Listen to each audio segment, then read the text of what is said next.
the second country of Kuwait. My tablet has its moments like everything.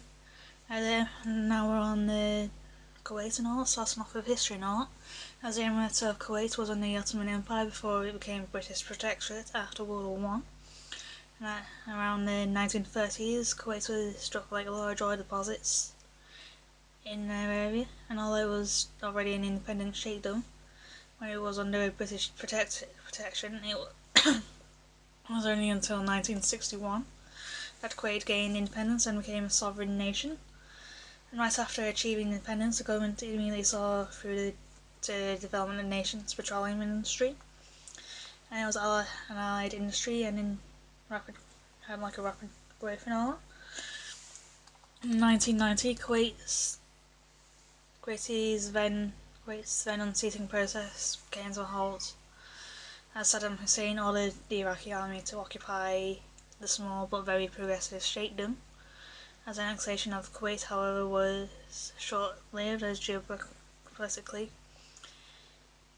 as Kuwait is a very vital cog in the world's balance of crude oil supply, and then the Americans intervene as Iraq as another major oil player, but possibly dictate oil supply and prices and at worst discriminate who to sell oil to.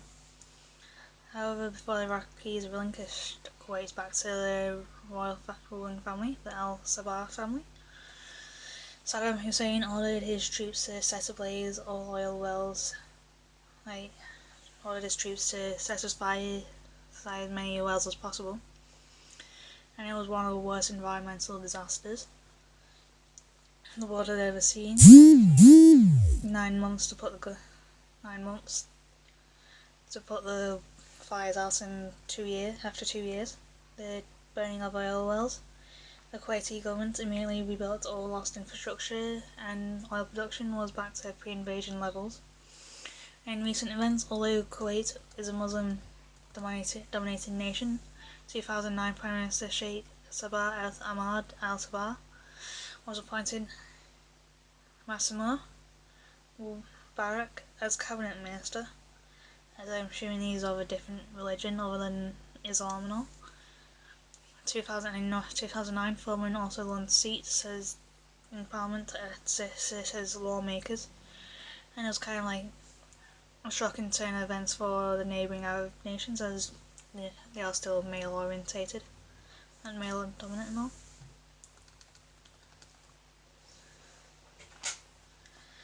And then moving on to language, Arabic is the official language of Kuwait, but English is widely spoken, as it is used in business and all, and is a compulsory second language in schools and among non-Kuwaiti population. Many speak Farsi, which is the official language of Iran, and Urdu, the official language of Pakistan.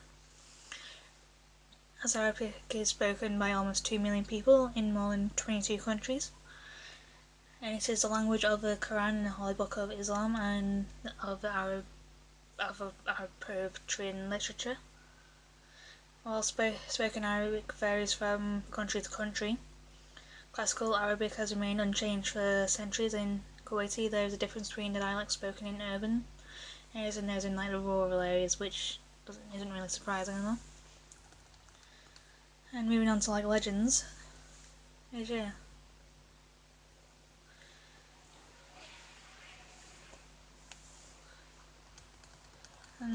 there's one called a Feet Party, which is kind of popular in Kuwait and very recent. There's a couple of newspapers and magazines have reported the stories. As historians, the story is something like a middle-aged woman who plays an old-fashioned Kuwaiti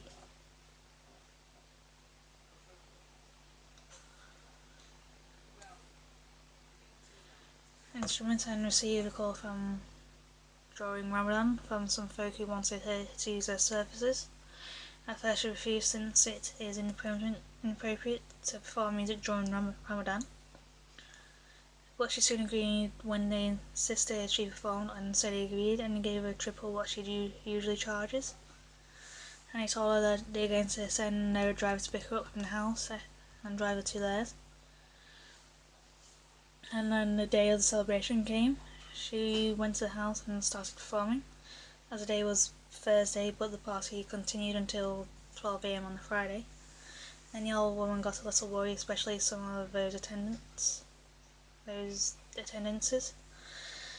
started to act bizarre, and what she saw next kind of shook her to the core and all. As a group of young girls entered the room and they started to dance very aggressively.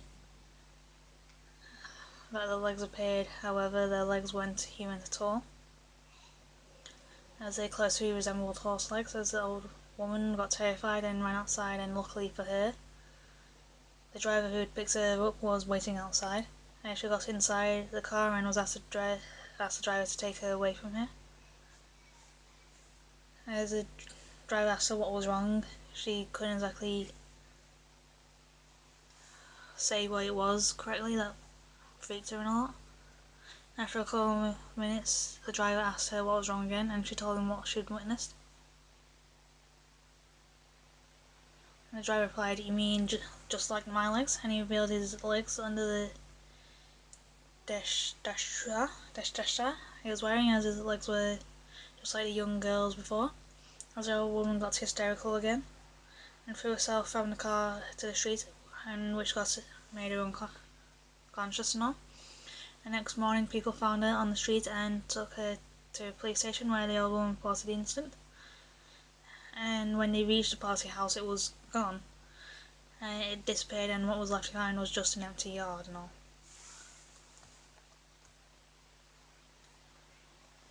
And then the second is the Dark Lady of Bayan. It's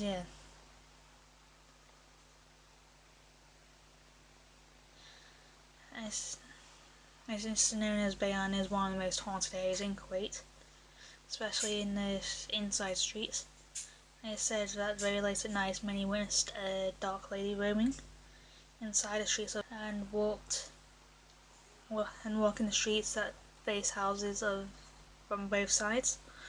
Although most people who report her presence usually see her from a distance, like from a window or while riding a car, they say her face isn't quite visible, but she has sparkly red eyes, and that terrifies anyone who sees her directly. And the story, yeah.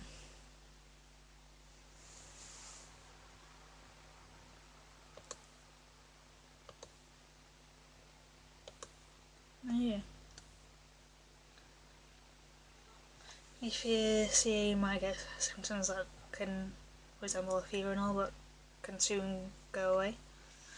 And all that, and yeah.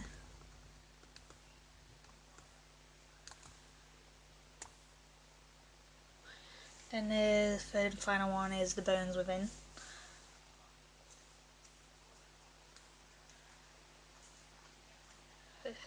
I forget that it's like the bit that I was like, it's making no sense to me anymore. And yeah, I'll see you all very soon for the third and final country today, and yeah, bye for now.